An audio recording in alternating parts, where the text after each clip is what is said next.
Okay, good evening, everyone. Lumpy would like to give you some idea about the concept of precept, because this is the only thing that makes us different from the lay people. If you look at this picture, okay, in the eyes of Buddhism, there are two groups of people. The first group is among people who, don't get married, or people who seek for spiritual developments in the fast track. So they decided to become a monk. And the lay people, okay, regular people. Once a man signed up to be a monk, they decided to walk on the highway of self-development journey, okay, to achieve nibbana or supreme happiness by following the teaching of the Buddha, okay, under the framework of precept, meditation, and wisdom. Okay, these are the three frameworks: okay, precept, meditation, and wisdom. So we eventually get to know each one of them. Today, I want to start off with the concept of precept in Buddhism. The concept of precept is the same for the lay people and for the monk. Okay, if we understand the concept, then a lot of things, help us to be more confident. Okay, when we observe precept. Okay, that is why it is very essential for the new monk to understand what exactly that the concept of precept. Why? What is precept, and how do we observe precept, and why should we observe precept? So if someone asks what's the difference between monk and the lay people, and the answer is the precept we observe. Okay, we observe more than 200 precepts, and the lay people observe 5, sometimes 8 precepts. Okay, we get to know them in a moment. This is the only difference. The precept, okay, not just the outfit, not just the hairstyle. This is the outside, but what makes us different from the lay life is the precept. We decided to follow the rule that we signed up for. And the Buddha did emphasize that in order for us to achieve nibbana or realize the supreme happiness, the first step for all the monks to be understood is understand the concept of precept. This is number one. And once you observe precept, you understand, you're comfortable with your precept. It gives you a worry free, then you can meditate better. When you meditate better, okay, eventually your mind is purer and purer, and then you realize something called the higher wisdom. Okay, so let's start from number one today is the concept of precept.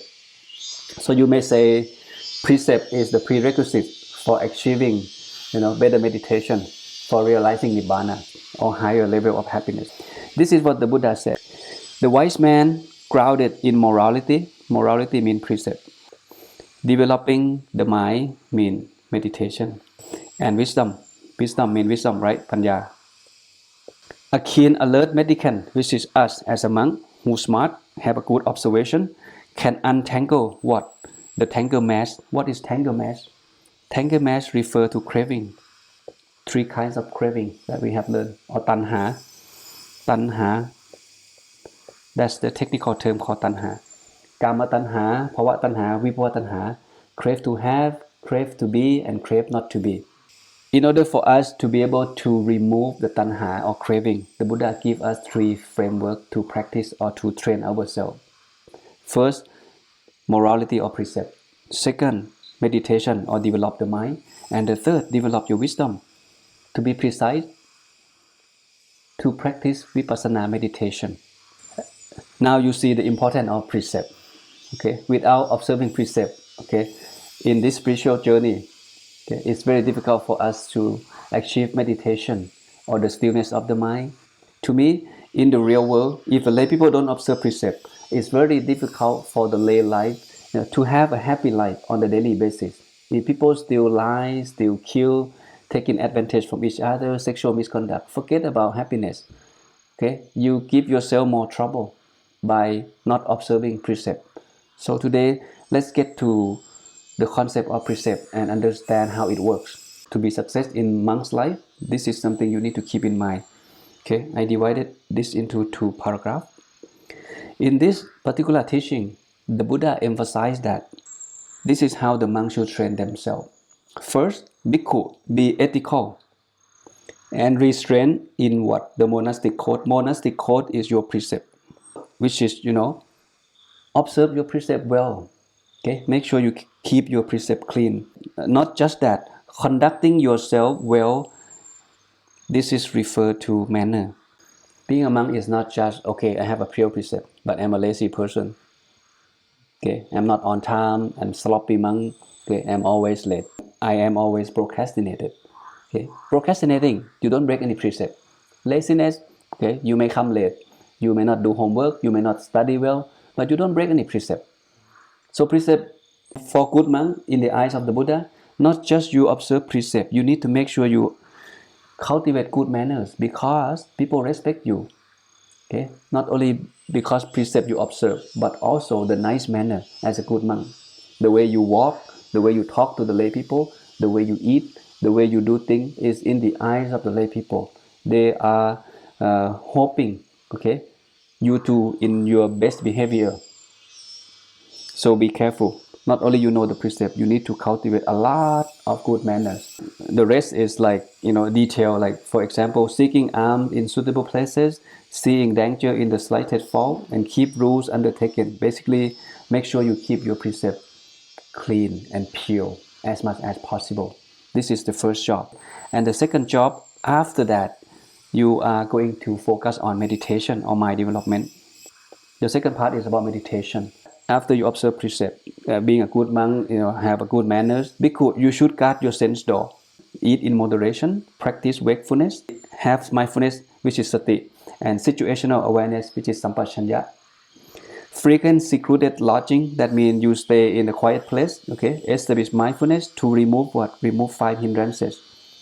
This is the higher level. We meditate to remove 5 hindrances. For now, first precept, second meditation. You see how important our precept. Can you just meditate without observing precept and hoping to have a good meditation? So keep this question in mind. Okay, the framework that the Buddha give us, we can apply for both monks and the lay people life. If you understand the teaching of the Buddha correctly, this is the holistic human development. Human, we have body and mind.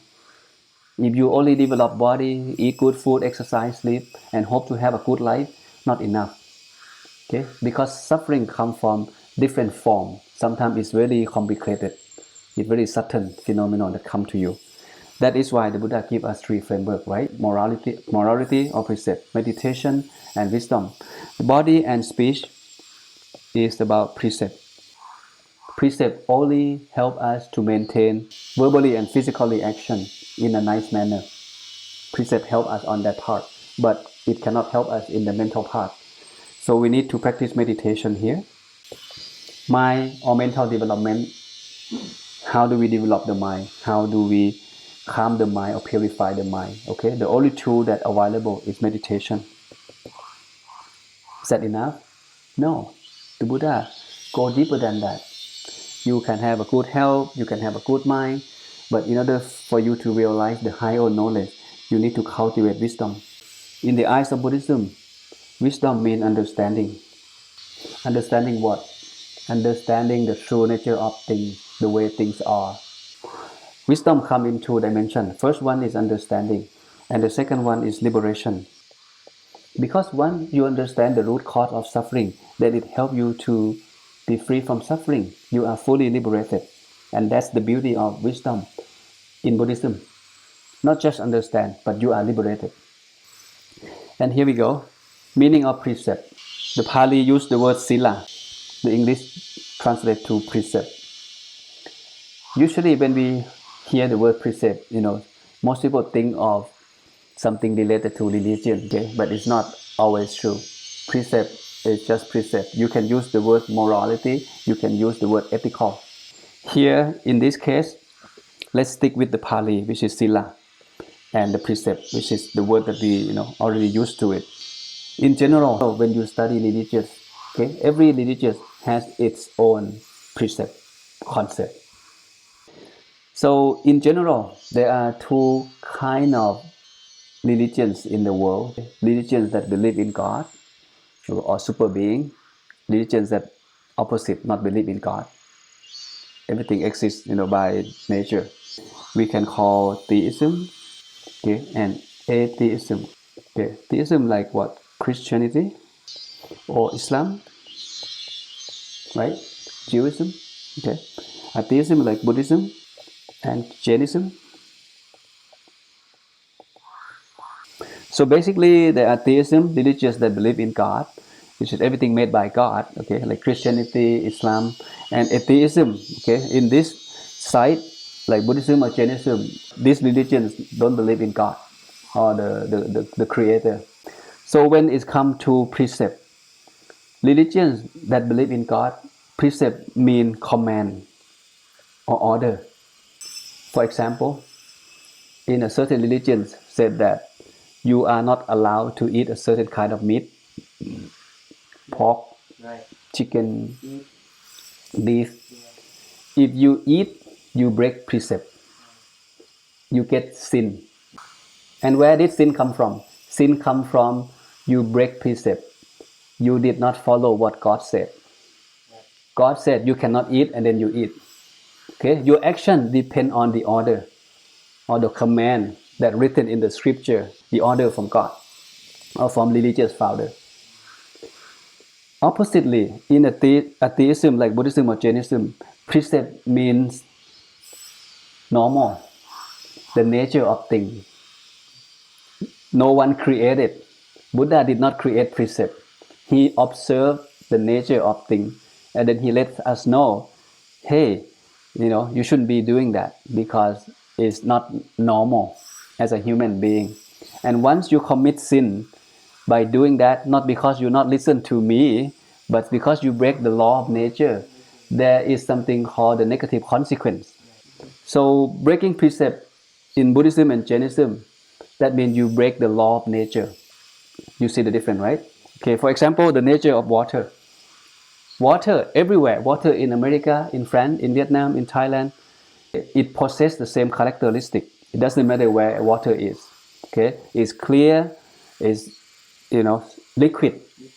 It's run from higher place to lower place. That's the nature of the water. When you boil it, it can evaporate. It's gone. But once you keep the water in the frozen, in the refrigerator, the water transforms from liquid to solid. The solid state of water is abnormal because normal water should remain liquid. You see, this is the nature. And what about the nature of human being? Okay, we'll get to that in a moment. For now, you can differentiate the difference between the idea of concept in two different group of religions. Okay, in Buddhism, precept is not a command; it's the normal. It's the nature of thing, or we can use the word being of such nature. This is the word from the Pali dictionary. Precept means. My question to you here is, what's the difference between precept and law? Every country has law that everyone must follow. Now you're in Thailand, you follow Thailand's state law. If I go to your country, to France, to America, I have to follow your country's law. The law governs all citizens, including visitor. You, whatever it is, whatever the law says, you follow. If you break the law, you have to accept. You may get caught by the police, go to jail or pay the fee or whatever. The law governs everyone to making sure that the bad people cannot do the bad thing. The law, the idea of the law, okay, it did not create to build a good man. But precept opposite. Precept is more individual. You observe precept. Can I force you to observe precept? Can anybody force you to observe precept? No. You are willing to observe precept because you see the benefit of observing precept. It gives you a peace of mind, right? It gives you a good credibility. So if someone decided to observe precept, that means that person wants to develop oneself, to be a better person, to be a virtuous person. But if someone obeys the law, it doesn't mean I want to be a good person. I just don't want to go to jail or go get punishment. This is different between observing precept and following the law. The precept concept, this is the meaning, right? Now let's see the concept of precept. This picture, you guys have to be clear. The concept of precept, okay, at least two things. Number one is about self-control. Okay, self-control. Control what? Not to be harmful for your own self and for others. control yourself to be a harmless person. For example, this guy, he's getting mad now. If he observe precept, okay, he will remind himself that, hey, calm down. This morning, okay, you pay attention that you will observe precept clean today. So I shouldn't say something bad. I shouldn't hurt others. It's okay for a man to getting mad, but once you remind yourself that, hey, you are observing precept, okay, you will be mindful before you take action because you don't want to break precept. And the reason you observe precept because you want to be a virtuous person, an ethical person, a harmless person.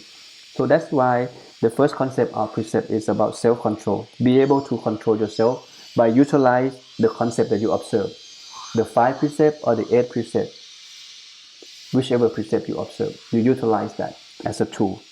The Buddha said, if one speak or acts with an evil mind, suffering follow. Oppositely, if one speak and act with a good mind, happiness follow. See, action and speech both refer to precept, whether 8 precept or 5 precept. If you act or speak, okay, in an evil, with an evil mind, always bring problem to you. Okay, you're getting mad, you start saying something bad, or you may, physically hurt someone, and then problem, okay, it doesn't stop there. Small thing can go expand to a big thing, bigger problem. And the second one, the concept of precept is about purity. Purity of what? Of body and speech. Reference from the teaching of the Buddha. Precept is about bodily action and verbally action. Nothing to do with the mind. The mind needs meditation as a tool to develop the quality of the mind, the peacefulness of the mind. So we use meditation. But before that, okay, you need to control your physical and verbal first by utilizing the precept you observe. Sometimes 5, sometimes 8, it doesn't matter. At least observe 5 precepts on your daily basis. Make sure you can do that. So it's about self-control and it's about purify yourself, okay, speech and body. So let's take a look at the 5 precepts, for example. I hope everyone know what 5 precepts are. Okay, 5 precepts is, number 1 is abstaining or refraining from killing a living creature or harming. And the second one, refraining from stealing. Okay. The third one, sexual misconduct. Number 4, refraining from false speech. And number 5, refraining from intoxicant.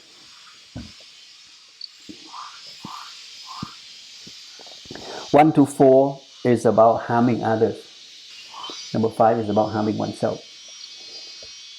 Refraining from harming others. Refraining from stealing, refraining from sexual misconduct, and refraining from false speech. 5 of these are the nature of human being. Okay, normal human being. The stage of normal human being. We don't just go around and harm people. We don't just go around and stealing stuff. We don't just go out there and commit sexual misconduct or saying something bad to others. Normal human being wouldn't do that. And all of a sudden, you're not just intoxicant yourself, get involved with drug, alcohol, and smoke and things like that. Okay, if you do that, that means you are out of you are out of control of yourself. You allow yourself, okay, to harm your own self and to harm others. This is concept of precept. So be able to control yourself, self-control, and keep yourself pure physically and verbally. The question is, if a person observes 5 precepts clean, okay, not harming anyone, not stealing something from anyone, no sexual misconduct, speak good, and no intoxicant, can that person consider a good person? Is it enough to be called a good man? Just observe 5 precepts. Let's say before you leave the house, you observe 5 precepts. You tell yourself, today I'm gonna be a good person. I will not kill, I will not steal, I will not sexual misconduct, I will not say something lie or say something bad, I will not intoxicate myself. You observe precepts, and then you walk from your house to your workplace, and you happen to walk by the river, and you notice that maybe a cat or someone in the water that need help. You just walk by. You Do you break any precept by not helping others? In this 5 of this, you did not break any precept. You don't kill anyone. The dog just there in the river. You can help, but you're so busy you don't help. Can you call yourself a good man? Do you proud of what you do? That, oh, it's not my business. I don't kill you, but you die yourself, even though you can help.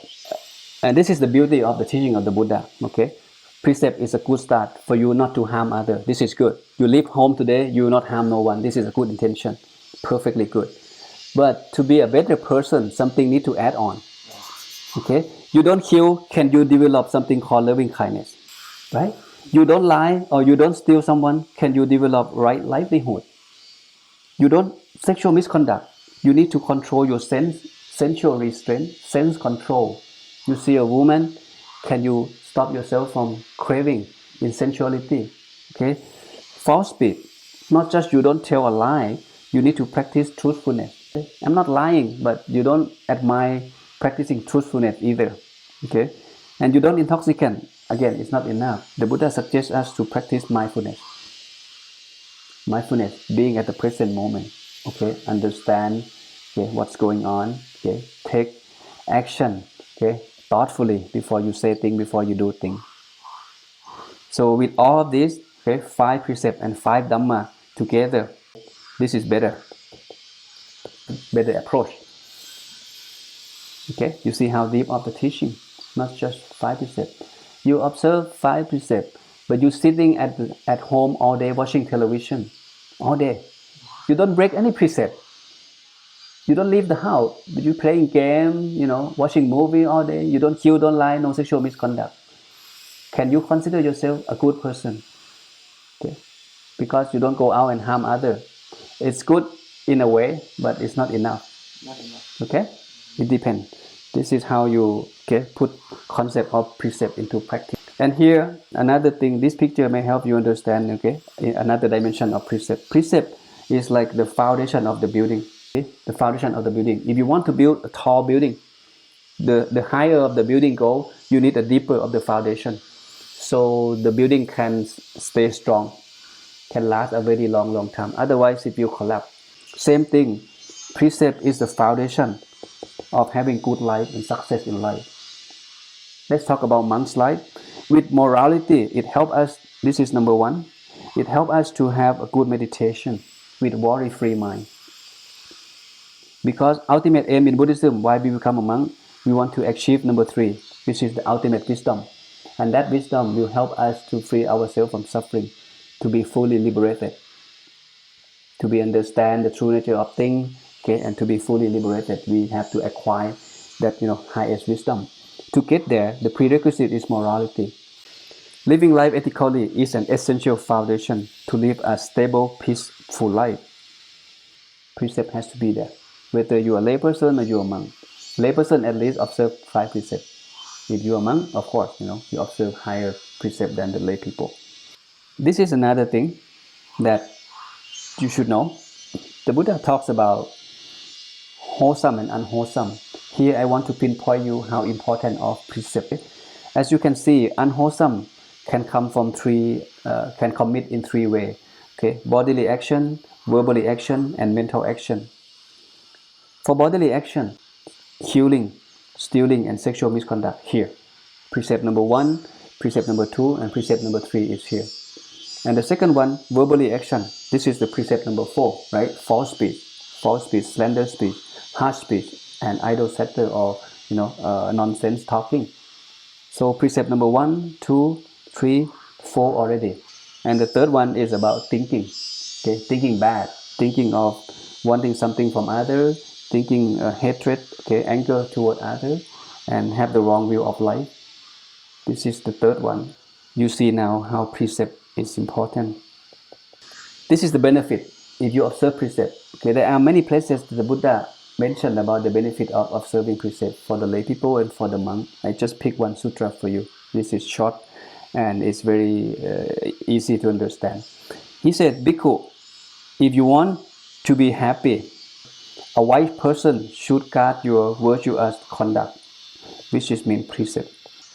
If you want to be happy, There are three kinds of happiness that people want. The first one is praise. Praise refers to credibility. Praise because you're a good person. Good person have a good credit.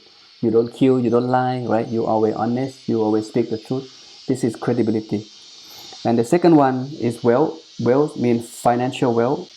Observing precept can bring wealth. Think about it deeper. If you want to do business with someone, if your business partner observe precept, you will know for sure he will not lie to you. He will not take advantage from you. Okay? And he also have a good heart because he don't harm others. Okay? He don't steal. Okay? He don't commit sexual misconduct. Especially keep his word, being a truthful person. This is something important in the business world. And lastly, most importantly, everyone wants to have a good hereafter or heavenly world after we die. Precept is the key to give us all of this. Just simply observe precept. Start from the 5 precepts. Monk, we also observe 5 precepts. Don't you know that? Automatically, right? You're not allowed to harm any creature. Okay? Stealing cannot be done. Sexual, forget about it. Telling a lie cannot. Intoxicant, there's no way. We are automatically observe 5 precepts, plus more precepts, plus more manner. Okay, up to more than 200. Okay, this is the benefit of precept. So back to the question that I asked you: can we just observe precept without practicing meditation and hope to find happiness in daily life? We will finish here with this slide. Okay, human, we have what? Body and mind, right? 2 components become us. Observing precept only protect us, help us to maintain good bodily and speech, bodily action and verbally action. Okay, it protects us from saying something bad, from doing something bad to others. What about the mind part? Okay, let's say you at work, you and your friend, you work on the same job, you graduate from the same college with the same score on day 1, and after 2 years, okay, all of a sudden your friend get promoted, not you, but you claim yourself, I am a good person. In the past 2-3 years, I observed 5 precepts so clean. I don't drink, I don't lie, I work hard. I am a good man. I know from my heart I am a good person. How come I don't get promoted? But a friend of mine, he drink, he lie, he have many girlfriends, he got promoted. Now you are suffering. See, precept cannot help you. You have something else. The suffering come from, it's come in a certain form.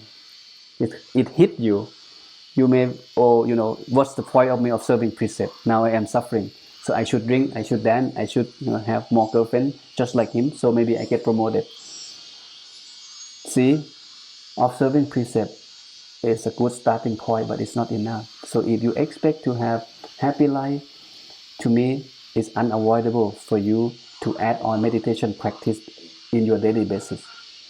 Because when things like that happen, if you have been meditating, okay, then you know how to calm your mind down. When the mind is calm, you know that you shouldn't get mad, you shouldn't get jealousy. Everything happens for a reason. Maybe something wrong with the evaluation, maybe something that you need to improve. If you meditate and observe precept, you can be a happy man and you can be happier. And when things go wrong, you will not freak out. You'll be okay. Okay? That is why precept and meditation go together. This can apply for both monk and the lay people. For monk, of course, precept has to be there. We meditate every day.